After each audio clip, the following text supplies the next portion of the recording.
Hello नमस्कार दोस्तों and good morning to all of you. कैसे हैं आप सब। तो आज हम लोग करेंगे वीकली रिवीजन। ये दोस्तों मंडे को करना था पर छूट गया था, है ना। तो चलिए आज हम लोग 4 से लेके 8 सितंबर तक के करंट अफेयर्स को एक बार रिवाइज कर लें, ठीक है। 4 सितंबर में सबसे पहला था दोस्तों एससीओ के बारे में। जो पहलगाम अटैक हुआ था ना, तो उसकी निंदा की गई थी, कड़ी निंदा की गई थी। तो थोड़ा सा एससीओ के बारे में जान लीजिए। एससीओ जो दोस्तों था ना, तो सबसे पहले सांघाई 5 के नाम से आया था 1997 में। एक्चुअली क्या ये इसकी स्थापना की इसलिए की थी, जैसे मतलब जो यूएसएसआर था ना, उसका विघटन हुआ था। तो उसी के द्वारा मतलब जो भी मतलब कॉन्फ्लिक्ट स्टार्ट हुए थे उनको कंट्रोल करने के लिए ये सांघाई 5 को मतलब किया गया था, मतलब स्टार्ट किया गया था, जिसमें चाइना, रसिया, कजाकिस्तान, किर्गिस्तान, तजाकिस्तान थे, ठीक है। फिर 2001 में जो इन्होंने मतलब अपना समिट किया था, उसमें इन्होंने उज्बेकिस्तान को ऐड किया था। जब उज्बेकिस्तान को ऐड कर लिया तो वो छठा मेंबर हो गया। तो अब ये मतलब सांघाई 5 तो सही नहीं लगा, इसलिए इन्होंने इसका नाम चेंज करके सांघाई कॉर्पोरेशन ऑर्गेनाइजेशन रख दिया, ठीक है। 2017 में इंडिया और पाकिस्तान जुड़े, 2023 में ईरान, और ये ध्यान रखिए सबसे न्यू मेंबर अगर आप देखेंगे तो वो बेलारूस है।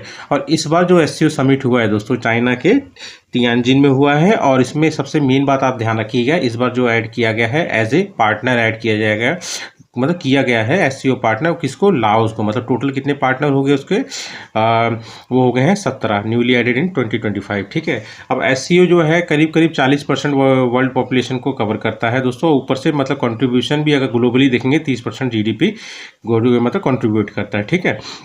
और उसके अलावा इसका एक परमानेंट स्ट्रक्चर आप देखें तो सेक्रेटेरिएट जो है इसका बीजिंग में है, चाइना का। और रीजनल एंटी टेररिस्ट स्ट्रक्चर जो है इसका हेडक्वार्टर टास्कन उज्बेकिस्तान है, सॉरी दोस्तों। और सेकंड आपका न्यूज़ है E20 से रिलेटेड है, इथेनॉल ब्लेंडिंग से रिलेटेड।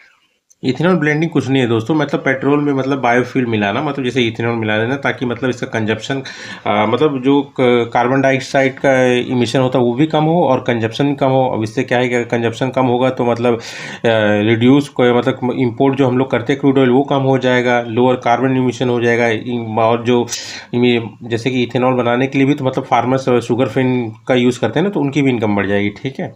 अब ये E20 जो था, जैसे कि इसका लिए जो टारगेट रखा गया था 2030 तक, मतलब E20 का मतलब 20% जो ब्लेंडिंग होगी पेट्रोल में वो 2030 तक हो जाना चाहिए, और रिवाइज 2021 में किया गया था, ठीक है, 2025 से 26 के लिए, ठीक है।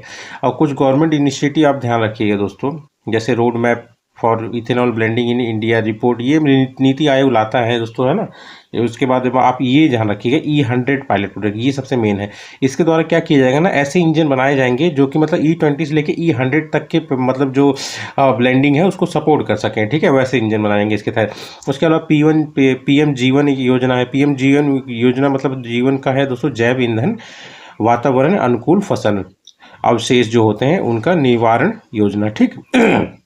जो भी मतलब अलग से मतलब जो पड़े मतलब जो भूसा वूसा वाला जो नहीं होता, जैसे धान काट लिया, धान के बाद जो बच जाता है, ये सब इन सब चीज़ों का यूज़ करके मतलब इथेनॉल बनाने के लिए मतलब इस चीज़ को ला गया था, मतलब to boost 2G ethanol project. 2G वही है दोस्तों, जनरेशन मतलब जनरेशन वाइज डिवाइड है ना दोस्तों। अब नेशनल पॉलिसी ऑन बायोफ्यूल्स ये भी 2018 में आया था, ठीक है। और जनरेशन आप देखेंगे तो पहला जनरेशन मतलब सीधा फूड क्रॉप्स को यूज़ करता है, जैसे शुगर केन हो गया। 2G वाला हो गया आपका नॉन फूड बायोमास, मतलब जो एग्रीकल्चर वेस्ट हो गया, स्विच ग्रास। स्विच ग्रास दोस्तों बड़ी बड़ी घासें होती है जो एज ए फॉडर यूज़ होता है, मतलब जानवरों को खिलाने के लिए। 3G में यूज़ किया जाएगा, अलगी का यूज़ किया जाएगा। और 4G में आपका यही अलगी को जेनेटिकली मॉडिफाइड करके यूज़ किया जाएगा प्लांट्स में, ठीक है, उनके मतलब यील्ड को बढ़ाने के लिए। उसके बाद तीसरा न्यूज़ और तीसरा करंट अफेयर क्या था दोस्तों, आदिवानी। आदिवानी कुछ नहीं है दोस्तों, एक्चुअली क्या है, जहाँ तक पहुँच नहीं हो पा रही है, ठीक है। लोग मतलब जो आदिवासी लोग हैं उनकी लैंग्वेज वो लोग समझ नहीं पाते, तो उन्हीं को इंटरेक्ट करने के लिए कोई भी उनकी लैंग्वेज समझ सके, ठीक है, वो दूसरों की समझ सके, तो मतलब यही इंटरेक्शन के लिए, ट्रांसलेशन के लिए इस ऐप को लाया गया है, ठीक है। अभी तो मतलब करीब करीब 6 लैंग्वेज को लाया गया है, ऑपरेशनल 4 हैं और 2 को इन फ्यूचर किया जाएगा, ठीक है। अब वो 4 कौन सी हैं, जैसे गोंडी हो गई, भीली होगी, मुंदरई होगी, उसके बाद संतली होगी, और कुई और गारो कुछ दिन में आ जाएगा, ठीक है। ये 4 तो अभी ऑपरेशनल है, ठीक है। और इसी में क्या है, जो भी रिमोट ट्राइबल रीजन है, मतलब जहाँ पे पहुँच कम है और उनके लिए अब दोस्तों मेन बात क्या है, लैंग्वेज क्या है, कुछ लैंग्वेज जो ओरली चलती आ रही है, कोई उनका मतलब स्क्रिप्ट या वैसा है नहीं, तो उन्हीं सबको मतलब कंजर्व करने के लिए इस आदिवानी को मतलब ऐप को लाया गया है, ठीक है। उसके बाद आपका फोर्थ न्यूज़ है, फोर्थ करंट अफेयर। ये दोस्तों है माइनॉरिटी रन स्कूल से रिलेटेड। बस हम लोग को इतना जान लीजिए, राइट टू एजुकेशन एक्ट जो 2009 आया था दोस्तों, उस वो किसके लिए था? वो फ्री एंड कंपलसरी एजुकेशन 6 से 14 साल तक के। इसमें एक मतलब विवाद का कारण ये बना हुआ सेक्शन 12(1)(c), इसमें कहा जाता है कि 25% रिजर्वेशन कन्फर्म रहेगा किसके लिए? मतलब जो भी इकोनॉमिकली वीकर सेक्शन होगा और जो डिसएडवांटेज ग्रुप्स चिल्ड्रंस होंगे, ठीक है। और किसमें? प्राइवेट स्कूल में, बिना ऐड के, मतलब गवर्नमेंट कोई सपोर्ट नहीं देगा, उनको देना पड़ेगा उनको सपोर्ट, ठीक है। और आर्टिकल 21 ये क्या कहता है ये दोस्तों? ये मुझे बताइए किस मतलब संशोधन के तहत लाया गया था, ठीक है, कमेंट में बताइए, ठीक है। Fundamental right to free and compulsory education to all children 6 से 14 साल, ठीक है। आर्टिकल 30 एक क्या चाहता है? राइट टू माइनॉरिटीज, मतलब ये अपना खुद का मतलब एजुकेशनल या फिर मतलब कल्चरल इंस्टीट्यूट खोल के और उसको मतलब अपने जो मतलब उनकी भाषा है या रिलीजन है उसको मतलब सपोर्ट कर सकते हैं, ठीक है। इसके बाद दोस्तों युद्ध कौशल 3.0 एक्सरसाइज है। ये एक्चुअली दोस्तों मतलब जो भी मतलब एडवांस टेक्नोलॉजी हैं, मतलब वो मतलब एक्सट्रीम वेदर में कैसा काम करती हैं उसी को टेस्ट करने के लिए इस एक्सरसाइज को रखा गया आर्मी के द्वारा। और इसमें मान लो ये पहली बार मतलब जो मतलब एक प्लाटून है ना, जो आशनी प्लाटून, ये पहली प्लाटून है इंडिया की जो ड्रोन ऑपरेशन करती है, उसने भी पार्टिसिपेट किया। आप इतना ध्यान दीजिए, रख लीजिए कि युद्ध कौशल 3.0 एक्सरसाइज कहाँ हुआ? अरुणाचल प्रदेश में 25 से 28 अगस्त तक। इसके बाद दोस्तों आ जाता है दीनदयाल लाडो लक्ष्मी योजना। ये कुछ नहीं है दोस्तों, एक्चुअली क्या हरियाणा गवर्नमेंट ने जो लेडीज़ हैं जिनकी उम्र मतलब 23 साल या उस है या उससे ज़्यादा है, उनको मतलब जो मतलब एक फाइनेंशियली हेल्थ महीने के दिलाने के लिए, ठीक है, इस चीज़ को लाया गया ताकि वुमेन एम्पावरमेंट को मतलब प्रमोट किया जा सके, ठीक है। इसमें क्या है, जो भी फैमिली इनकम होगी जिसकी मतलब जैसे फेज़ 1 के लिए मतलब इन्होंने क्राइटेरिया रखा है, जिसकी भी family income less than equal to मतलब 1 लाख रुपये का, तो वहाँ की औरतों को 2100 रुपये पर मंथ दिया जाएगा, ठीक है। मतलब यही वुमेन एम्पावरमेंट को इंक्रीज करने के लिए हरियाणा गवर्नमेंट द्वारा लाया गया है दीनदयाल लाडो लक्ष्मी योजना। नेक्स्ट न्यूज़ और करंट अफेयर दोस्तों, विक्रम 32 ये क्या है दोस्तों? ये एक्चुअली क्या है, पहले ना 16 बिट की मतलब यूज़ होती थी। जैसे मतलब जो भी मतलब इसरो के लॉन्च व्हीकल थे उसमें 16 बिट की माइक्रो प्रोसेसर मतलब चिप का यूज़ होता था। अब ये जो है विक्रम 32, ये 32 बिट की इंडिजीनियसली डिजाइन, मतलब अपने देश में ही बना है, indigenously design 32 bit micro processor chip है, ठीक है। बस इतना ध्यान रखिएगा, ये किसका है? ये अपनी इंडिया का ही है, इंडिजीनियसली डेवलप और 32 बिट का चिप है, ठीक है। इसके बाद आता है दोस्तों controller general of accounts of India. ये एक्चुअली हाल फिलहाल में टीसीए कल्याणी जी बनी है, नई है। आप बस इतना जान लीजिए, सीजीए जो है controller general of accounts of India, ये मतलब भारत का जो मंथली और एनुअली अकाउंट होता है उसको मेंटेन करता है। इवन जो भी मतलब सरकार को मतलब अकाउंट से रिलेटेड एडवाइस चाहिए होता है ना, वो एडवाइस भी यही डिपार्टमेंट करता है, मतलब। और ये पर्टिकुलर पोस्ट, ठीक है, ये जो पोस्ट है 1975 में लाई गई थी, एक पोस्ट अंडर डिपार्टमेंट ऑफ मतलब डिपार्टमेंट ऑफ एक्सपेंडिचर के अंडर में ये पोस्ट आती है, जो कि खुद मिनिस्ट्री ऑफ फाइनेंस के अंडर में है। बस आप इसमें इंपॉर्टेंट बात ये ध्यान रखिएगा, पहले जो सीजीआई थे इंडिया के वो थे वी नरहरि राव, ठीक है। इसके बाद नेक्स्ट न्यूज़ है दोस्तों एनसीईआरटी से रिलेटेड। इसमें क्या है दोस्तों, अभी हाल फिलहाल में 1 सितंबर को इसका फाउंडेशन डे मनाया गया, तो इसने 4 इनिशिएटिव लॉन्च किए। 4 इनिशिएटिव ज़्यादा इंपॉर्टेंट है दोस्तों। अब एनसीईआरटी एक ऑटोनोमस बॉडी है, ठीक है, और इसका फाउंडेशन तो आप जान लीजिए 1 सितंबर 1961 में हुआ था। ऑटोनोमस मतलब खुद से, मतलब उसको है, किसी के प्रेशर में काम नहीं करता, ठीक है।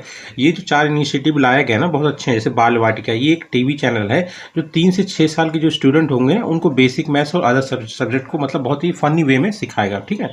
और फिर दीक्षा 2.0 है। इसमें क्या किया गया है ना दोस्तों, जो एक प्लेटफॉर्म है उसमें जैसे कि मान लीजिए एनसीईआरटी हो गया या सीबीएसई हो या फिर किसी भी स्टेट बोर्ड की जो मटेरियल्स या बुक्स हैं उनको अवेलेबल कराया जाएगा इस प्लेटफॉर्म में, ठीक है। और सबसे बेस्ट पार्ट क्या है, इस वाले जो मतलब इनिशिएटिव में ये लैंग्वेज मतलब जो जितनी मटेरियल होंगे ये 12 लैंग्वेजेस में अवेलेबल होगा, ठीक है। और तीसरा इनिशिएटिव ये लॉन्च किया था प्रशांत 2.0। ये क्या है दोस्तों, एक डिजिटल प्लेटफॉर्म है, जो भी मतलब डिसेबल्ड स्टूडेंट्स हैं, मतलब जो भी मतलब फिजिकली चैलेंज स्टूडेंट हैं उनको मतलब पता लगाना वो कहाँ कहाँ है और उनकी मदद करना, ठीक है। उसके बाद एक और है जो फोर्थ है, ये है किताब एक पढ़े अनेक। इसमें क्या है कि किताबें इस तरह होंगी कोई भी उसको पढ़ सकेगा, मतलब कोई भी मतलब चाहे फिजिकली मतलब फिजिकली हो या फिर कुछ मतलब नॉर्मल हो, सबके लिए बराबर होगा, ठीक है। ऐसी किताबें बनाई जाएंगी, ठीक है, इंक्लूसिव टेक्स्ट बुक के लिए, ठीक, क्लास 1 और 2 के बच्चों के लिए, ठीक है। Promote equity in education for all student including disabled students. ये सबसे मेन है दोस्तों, किताबें एक आने की, ये ध्यान रखिएगा दोस्तों, ठीक है। इसके बाद आ जाता है दोस्तों एक अन्नपूर्णा स्कीम है। ये दोस्तों ना ये बैंगलोर में जो water supply and sewage department है उसके द्वारा लाए गए, किसके लिए, जो भी सैनिटेशन वाला वर्क काम करते हैं ना, जो साफ सफाई वाले टॉयलेट लैट्रिन ये सब जो साफ करते हैं, झाड़ू पोछा नहीं, पोछा नहीं, झाड़ू उड़ू मारने वाला जो काम करते हैं, इन सब के लिए ये लाया गया ताकि इनको महीने मतलब अपने शरीर पे न्यूट्रिशन और हेल्थ से रिलेटेड खर्चा कर सके। मतलब 1500 रुपये दिया जाएगा इनको न्यूट्रिशन और हेल्थ के लिए। अभी क्या है, इनको एक स्मार्ट कार्ड दिया गया है जिसकी वजह से मतलब जिसमें मतलब हर महीने 1500 रुपये सरकार डालेगी, ठीक है। और ये अभी तो 700 सैनिटेशन वर्कर के लिए खोला गया और इन फ्यूचर आगे भी बढ़ाया जाएगा, ठीक है। ध्यान रखिए किससे रिलेटेड है, सैनिटेशन वर्कर से रिलेटेड है, ठीक है।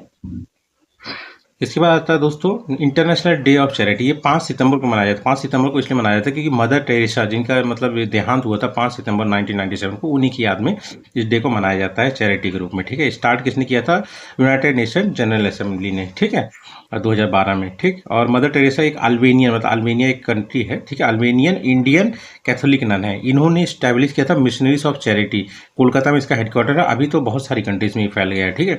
इनको रैमन मैग्सेसे अवार्ड मिला था चैरिटी के लिए 1962 में और नोबेल पीस प्राइज 1979 में मिला था, ठीक है। उसके बाद दोस्तों ये आगा खां अवार्ड याद रखिए, ये तो मोस्टली आपसे पूछ लिया किस फील्ड से रिलेटेड, बस ध्यान दीजिए आर्किटेक्चरल फील्ड से रिलेटेड है और हर 3 साल में एक बार दिया था। इसमें क्या है, इंडियन को किसी को नहीं मिला इसलिए उतना इंपॉर्टेंट है नहीं, बस ये किससे रिलेटेड है ये पूछ सकता है, ठीक है। तो ये मतलब 6 बार तो इंडिया को मिल चुका है पर इस बार किसी को नहीं मिला। 6 कंट्रीज के मतलब प्रोजेक्ट को दिया जाता, मतलब डिफरेंट कंट्रीज के डिफरेंट आर्किटेक्चरल प्रोजेक्ट्स को दिया था, ये ध्यान रखिएगा दोस्तों, ठीक है। और ये किसके द्वारा दिया था, आगा खां डेवलपमेंट नेटवर्क, और जिसका हेडक्वार्टर जिनेवा स्विट्जरलैंड में, ठीक है। इसके बाद नेक्स्ट न्यूज करंट अफेयर है ऑपरेशन स्वर्ण। ये ध्यान रखिएगा दोस्तों एक स्वर्णमुखी रिवर है दोस्तों, जो कि मतलब आप समझ लीजिए साउथ इंडिया की एक इंडिपेंडेंट रिवर है, ठीक है। और इसको क्या है ना कि मतलब आंध्र प्रदेश में लॉन्च किया गया है ताकि इसको दोबारा से रिवाइव कर सकें, ठीक है। इसके जो मतलब क्षेत्र हैं, जो भी मतलब बेसिन वाला एरिया, उसको दोबारा से रिवाइव करा सके, इसलिए इसके लिए ये ऑपरेशन स्वर्ण लॉन्च किया गया। इसके तहत करेंगे क्या, जिन्होंने भी मतलब इलीगली एरिया को मतलब उसके एरिया को मतलब अपने अंडर में ले रखा है, इलीगल दुकानें या फिर कुछ भी ऐसी चीज़ें, उन सबको हटाया जाएगा और इसके मतलब एरिया क्षेत्र को फिर से रिवाइव किया जाएगा। बस इतना ध्यान रखिए। ऑपरेशन स्वर्ण किससे रिलेटेड है, टू रिवाइव स्वर्णमुखी रिवर, जो कि कहाँ पे बहती है दोस्तों, ये बहती है आपकी आंध्र प्रदेश में ही इंडिपेंडेंटली बहती है, ठीक है। ऑरिजिन इसका अगर देखेंगे तो तिरुपति में ही है, ठीक है, और फिर जाके बे ऑफ बंगाल में गिर जाती है, ठीक है। फिर आपका आ जाता है नेक्स्ट न्यूज करंट अफेयर कपास किसान ऐप। ये क्या है दोस्तों, ये इसको डेवलप किया गया है कॉटन कॉर्पोरेशन ऑफ इंडिया। बस इसमें ये क्या है ना दोस्तों, अब डिजिटली भी कोई भी किसान अगर चाहेगा कि मतलब उसकी जो फसल हुई है मतलब कपास की मतलब रुई की, तो उसको मतलब वो ऑनलाइन भी मतलब रजिस्ट्रेशन करा सकता है, अपने स्लॉट की बुकिंग देख सकता है। उसके बाद में जब एक बार वो अपना माल दे देगा तो अपने पेमेंट को ट्रैक भी कर सकता है, इसीलिए ऐप को लाया गया है, ठीक है। इसके बाद नेक्स्ट करंट पे आप दोस्तों सीमा सशस्त्र बल। ये अभी हाल फिलहाल में न्यूज़ में इसलिए है क्योंकि इसके नए डायरेक्टर जनरल बने, क्या नाम है, संजय सिंघाल। और ये वन ऑफ दी मतलब 7 जो सेंट्रल आर्म्ड पुलिस फोर्स है उनमें से एक है, ठीक है। कौन सी, सीमा सशस्त्र बल, ठीक है। और ये क्या करती है, इंडिया और मतलब इंडिया की जो बाउंड्री लगी है नेपाल और भूटान से उसकी सुरक्षा करती है। बाकी जो 6 हैं वो असम राइफल हो गया, बीएसएफ हो गया, सीआईएसएफ, ये इंडस्ट्रियल है। सीआईएसएफ मतलब इंटरनल मत सोचिएगा, बहुत लोग कंफ्यूज होता है इसलिए मैंने इसको लिख दिया दोस्तों। सेंट्रल इंडस्ट्रियल सिक्योरिटी फोर्स है, सीआरपीएफ है, आईटीबीपी और एनएसजी, ठीक है दोस्तों। इसके बाद नेक्स्ट करंट अफेयर दोस्तों वर्ल्ड बॉक्सिंग चैंपियनशिप। ये एक्चुअली इसलिए मैं बोल रहा हूँ क्योंकि ये इसका फर्स्ट ही एडिशन है।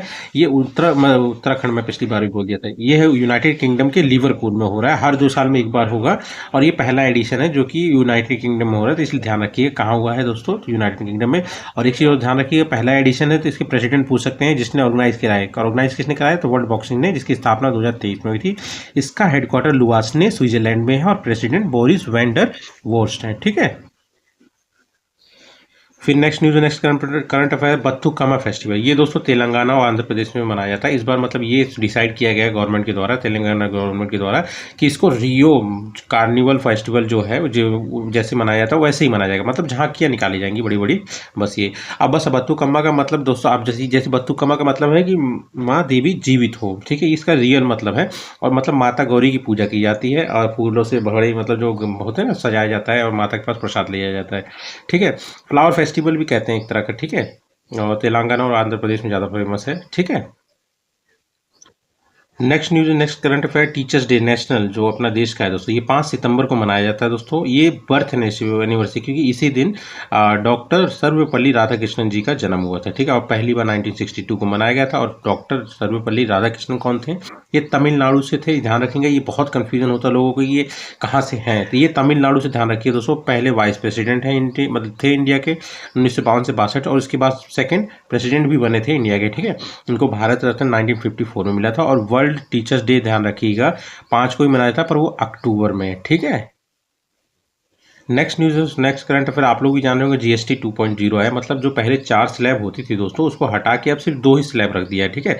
और 2 जो जीएसटी रेट है वो 5% और 18% है। पहले जो थी 5%, 12%, 18% और 28%। जीएसटी दोस्तों इनडायरेक्ट टैक्स है, ध्यान रखिएगा, ठीक है।